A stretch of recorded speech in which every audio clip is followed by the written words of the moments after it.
안녕하세요. 이창동입니다. 이렇게 만나 뵙게 돼서 참 반갑습니다. 강의 이름이 예술의 산책이라고 들었는데 오늘은 이제 영화에 대한 이야기를 하기 위해서 제가 왔는데요.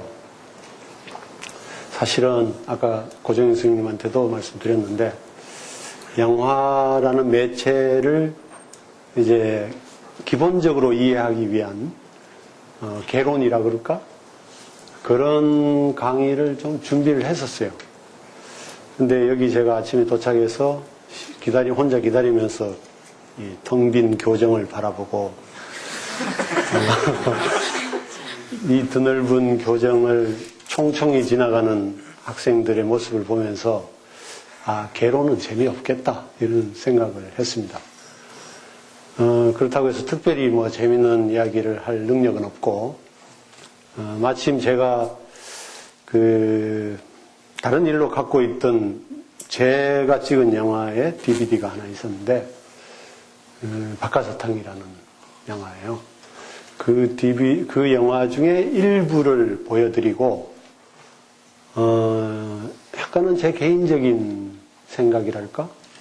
그 영화를 찍으면서 했던 내 생각을 들려주는 게 좀 더 여러분들한테는 좀 더 와닿는 이야기, 좀 이 시간이 덜 지루한 이야기가 아닐까 생각해서 갑작스럽게 바꾸었습니다.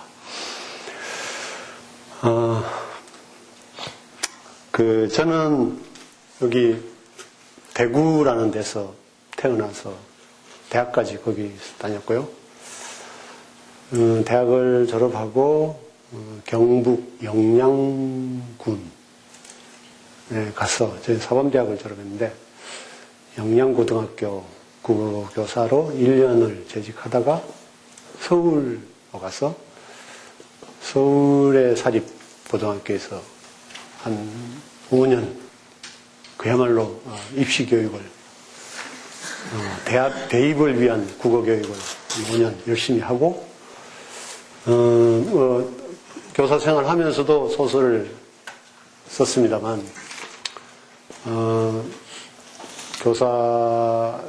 교직을 그만두고 소설을 쓰다가 이제 나이 40이 넘어서 영화를 하게 됐습니다.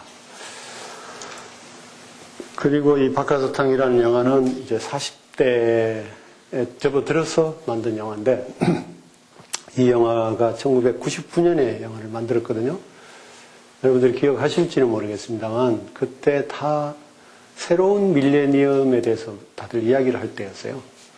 그러니까 새 천년, 지난 한 천년이 지나가고 또 새로운 천년이 다가왔는데 이 새로운 천년은 어떤 세상일까? 그러니까 미래에 대한 호기심과 궁금증에 넘쳐나던 때였어요.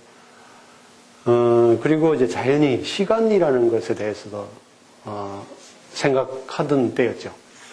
말하자면 시간이라는 거를 어떤 지구적 담론으로 모두가 시간에 대해서 생각해보는 그런 분위기였다고 보여집니다. 아마 여기 앞에도 흉상이 있던데 아이작 뉴턴이나 아인슈타인 이래로 시간에 대해서 그렇게 많이 이야기들 한 때가 그때였을 거예요.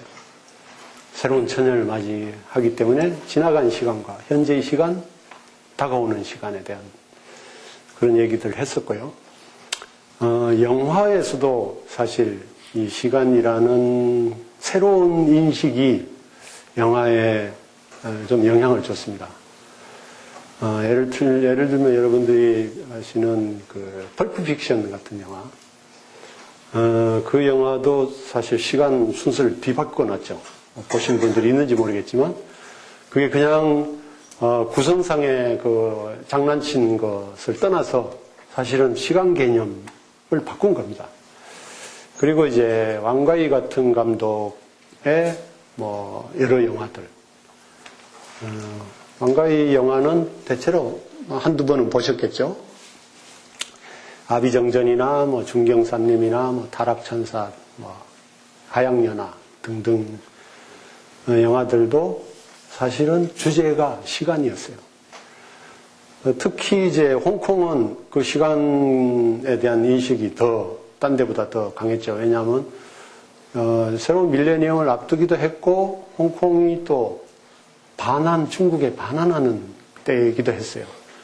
그러니까 홍콩 사람들은 그동안 100년 동안 영국 체제 하에서 나름대로 거기 적응하고 살았는데 이제 중국의 공산당이 지배하는 중국에 넘어가면 이게 어떻게 될 건지를 예상할 수 없었기 때문에 거의 그 반환 시점이 다가오는 게 거의 종말론이 다가오는 것 같은 분위기였어요. 거의 카운트다운 하고 있는 분위기. 그래서 많은 홍콩 사람들이 해외로 뭐 캐나다나 뭐 이런 데로 이제 이민을 가기도 하고 세계 각지에 떠난 사람들도 있고 과거의 시간이 나중에 반환 이후의 시간과 같은 시간이 될 건가? 뭐 이런 생각도 했고 그래서 그런 것들이 왕가의 영화의 그 내용뿐만 아니라 형식에서도 많이 나옵니다. 그러니까 거기 보면 화면상에 동작이 굉장히 느리고 빨라지고 뭐 같은 화면에서도 뒤쪽 배경은 느린데 앞쪽 배경은 빠르고 뭐 이런 식의 모습들도 사실은 시간을 시각화한 거라고 볼 수 있죠. 저 역시도 시간에 대해서 좀 고민을 했고요.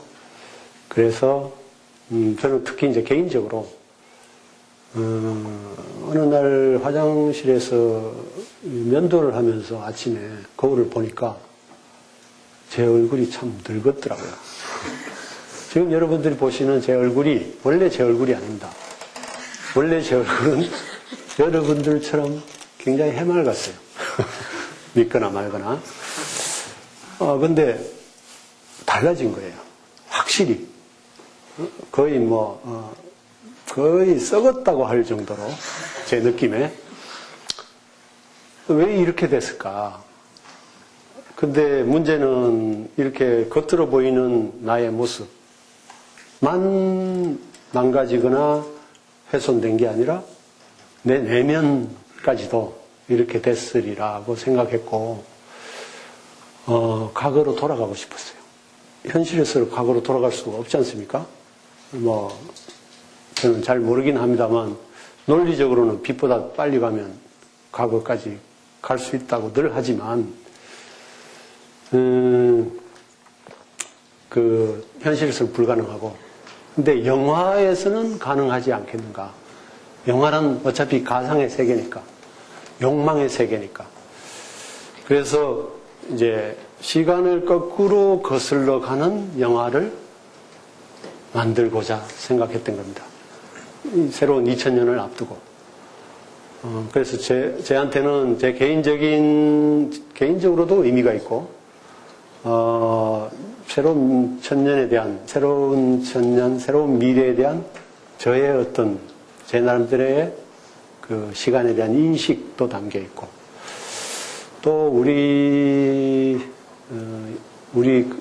개인이 아니라 우리 한국인이라는 어떤 집단, 이걸 생각해 보면요. 그러니까 역사의 관점에서 생각해 보면, 제가 변한 만큼 한국 사회도 많이 변했다고 생각했어요.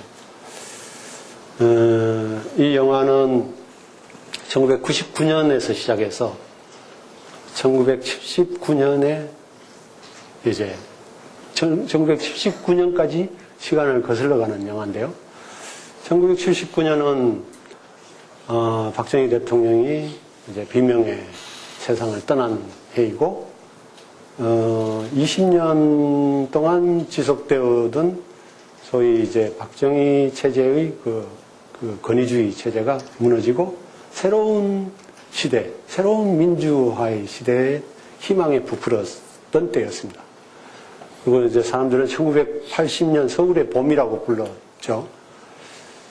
그러니까 그때가 이 영화에서 주인공이 가장 순수하고 아름다운 때였기도 했지만 한국인 전체로 봐도 그때 가장 순수하고 가장 뭔가 희망을 갖고 있던 때이기도 했어요.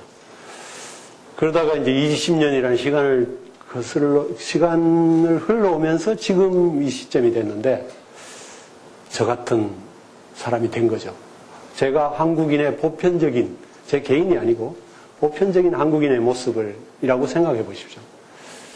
남들이 보면 뭐 잘 됐잖아 이렇게 말할 수도 있을지 몰라요. 뭐 먹고 살만했고요, 해졌고요. 근데 그 먹고 살만한 형편이 따지고 보면 그렇게 좋은 형편은 아닐 거예요. 하여튼 뭐 무슨 덕택인지 모르지만 먹고 살만하고 차도 몰고 다니고 뭐 영화 감독이라고 그러고 옷도 뭐 괜찮은 옷 입고 있고 뭐 경력도 뭐 화려하다면 화려하다고 말할 수도 있고. 그런데 과연 이것이 이런 나의 현실이 얼마만큼 건강한가? 얼마만큼 아름다운가? 이런 걸 생각해보는 그런 데서 출발한 영화라고 볼 수 있습니다. 이 영화 전체에 대한 그 소개는 대충 이렇게 드리고요. 지금 여러분들이 보실 거는 영화가 7개의 챕터로 되어 있는데요. 혹시 보신 분이 있으실지 모르지만 아마 거의 안 보셨으리라고 생각합니다. 7개의 챕터로 되어 있는데 지금 여러분들이 보실 것은 4번째 챕터입니다. 그리고 1987년 봄의 이야기죠. 그러니까 1999년에서 과거로 거슬러 가서 이게 4번째, 1987년 4번째 이야기입니다. 그리고 제목은 고백이라고 되어 있어요.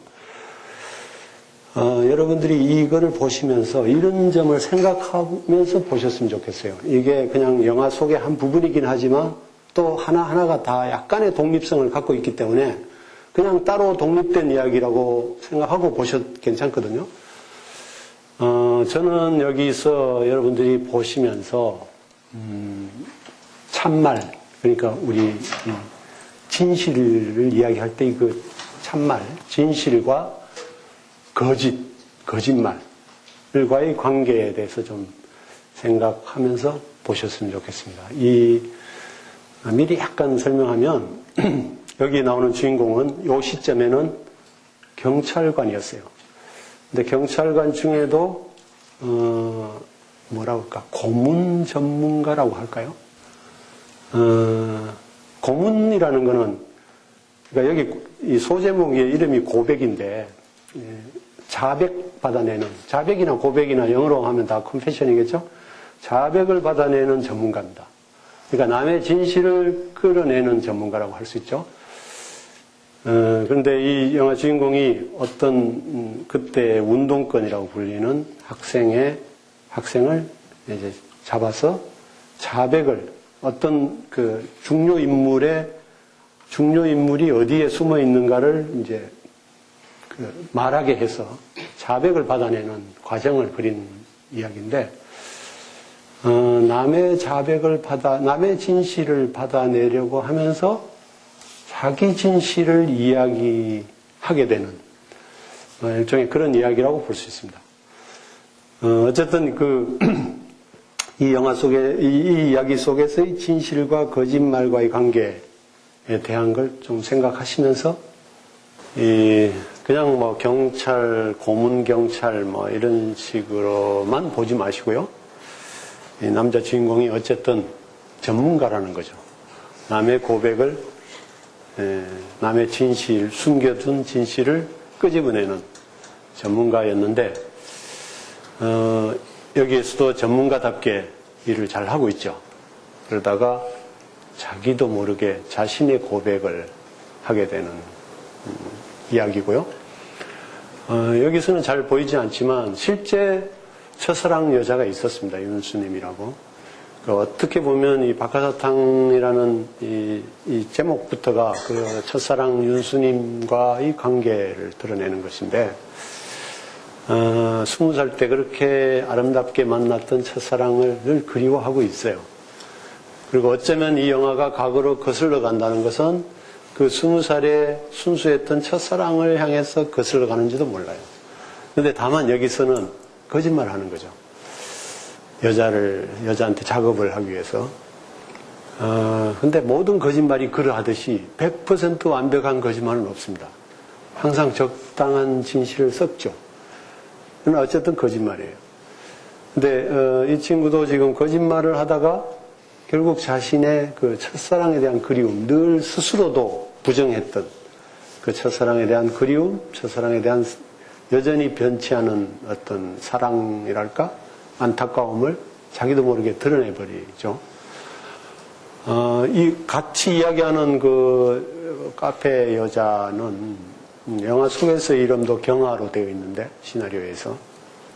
경아란 여러분들은 잘 모르시겠지만 70년대 말에 유명한 소설이었고 영화였던 별들의 고향의 여주인공 이름이 경아입니다. 일부러 그 이름을 택했어요. 그리고 실제 술집 여자들이 경아라는 이름을 붙인 여자들이 많았어요. 이름 뭐야? 이러면 경아예요. 뭐 이런 주로 그랬어요. 근데 이 여자도 경아인데 이 여자도 일종의 환상에 살고 있습니다. 그러니까 뭐 영화를 좋아하는지도 모르죠.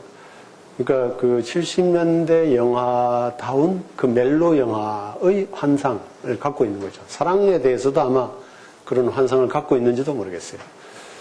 근데 그 자기 이렇게 비 오는 날 팝송 틀어놓고 비를 바라보면서 앉아 있는 이 여자에게 어쩌면 그런 멜로드라마틱한 사랑의 환상이 있었겠죠. 그러다가 어떤 남자가 나타나서 약간 뭔지 뭔가 비밀이 있어 보이는 듯한 남자가 나타나서 그 환상을 이제 거짓으로, 환상이지만 진짜인 것처럼 믿으려 하는 거죠. 그러면서 서로의 진실이 드러나는 그런 이야기이기도 했습니다. 여러분들이 영화를 보시면 혹시 보셨는지 모르겠는데 자주 봤지요, 사람들이. 영화 첫 부분에 그 집에서 나올 때 아이들이 그 골목에 이렇게 다락이라고 그러죠. 고무통 놔두고 목욕하는 게 나오는데 의도적으로 넣은 겁니다. 그러니까 거기서부터 벗은 아이들부터 그 다음 장면에 목욕탕에 벗은 몸들, 고문할 때 벗은 몸, 고문할 때 벗기는 것은 저는 그렇게 고문을 심하게 당해보지는 않았는데 약간 덜 심하게는 당해봤어요. 근데 어쨌든 벗기는 것은 수치심을 자극하기 위해서 벗기는 겁니다. 여자들이면 더욱 그게 고통스럽겠죠. 여하튼 근데 그 벗긴다는 게 고문의 행위로서가 아니라 어쨌든 벗는다는 것은 자신의 맨몸, 자신의 진실을 드러내는 것이니까. 그리고 그 뒤에 그 경아라는 여자와의 벗은 몸도 이것도 일종의 이제 영화적 장치라고 볼 수 있을 거고요. 이 거짓말이라는 거는 제가 여러분들한테 길게 말씀드릴 수는 없고 한 10분 정도 더 이야기를 하고 여러분들이 궁금해하는 질문이 있으시면 이렇게 대화를 나누는 걸로 하겠습니다.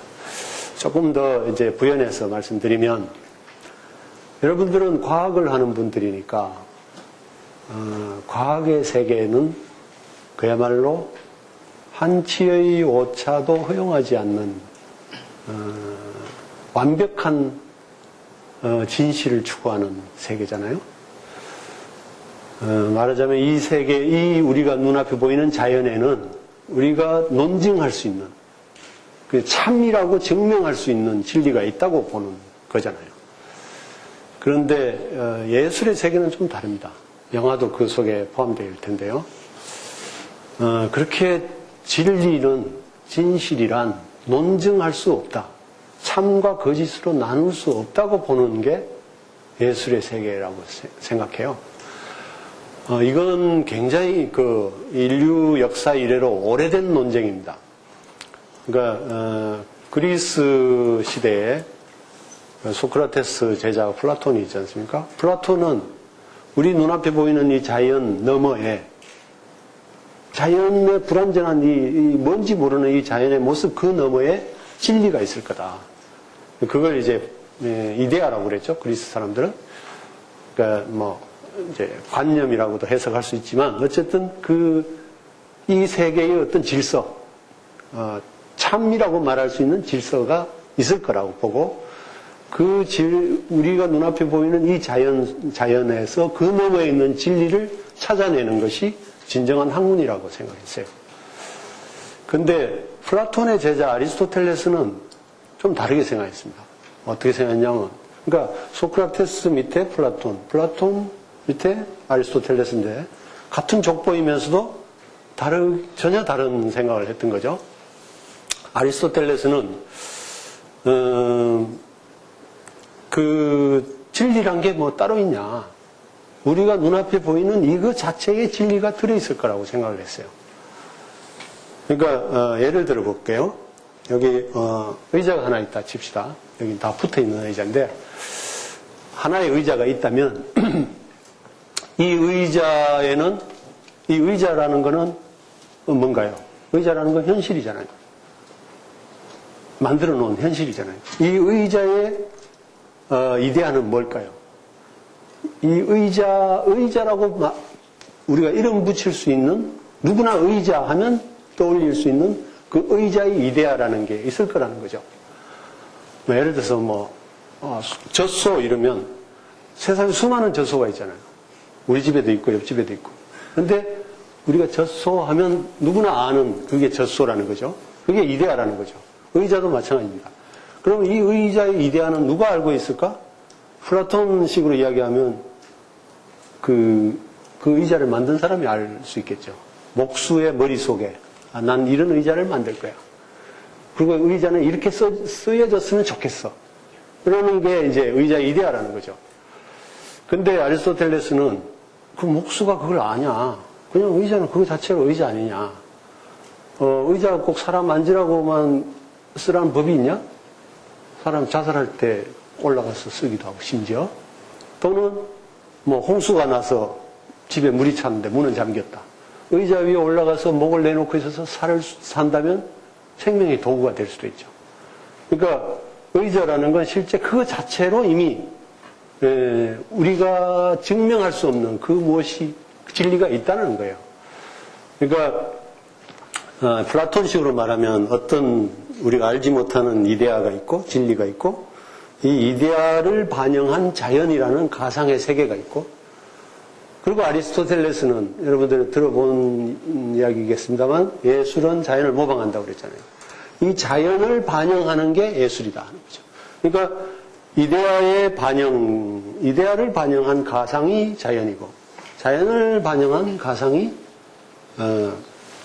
예술이라는 건데 사실은 그 과학이라는 것은 모든 것을 증명하고 심지어 뉴턴 이래로 이 나뭇가지에서 사과가 떨어지는 것도 그냥 떨어지는 게 아니라 알고 봤더니 엄밀한 우리가 측정할 수 있는 운동 양이 있고 운동의 법칙이 있다는 거잖아요.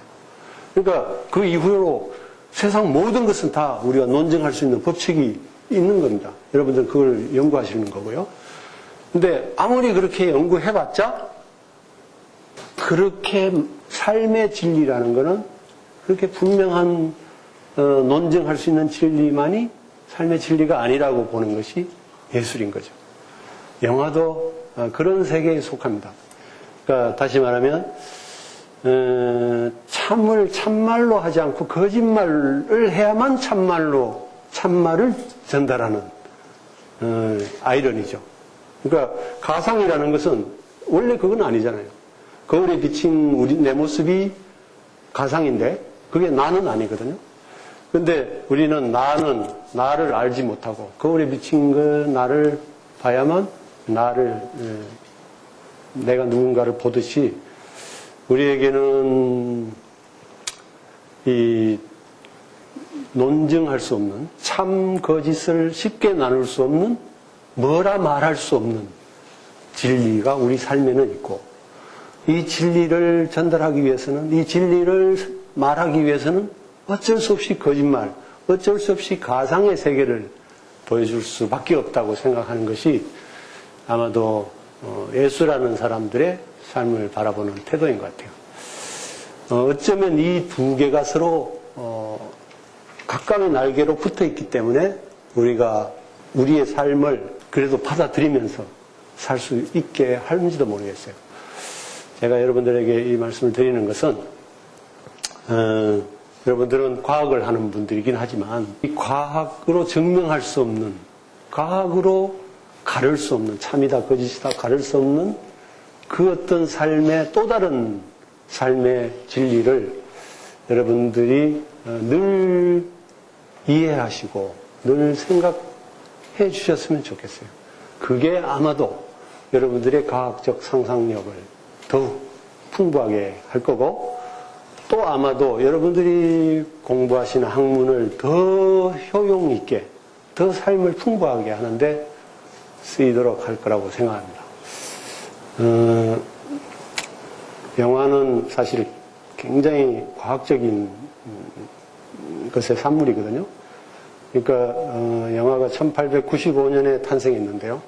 영화가 탄생하기까지는 그 이전에 사진기가 있을 거예요.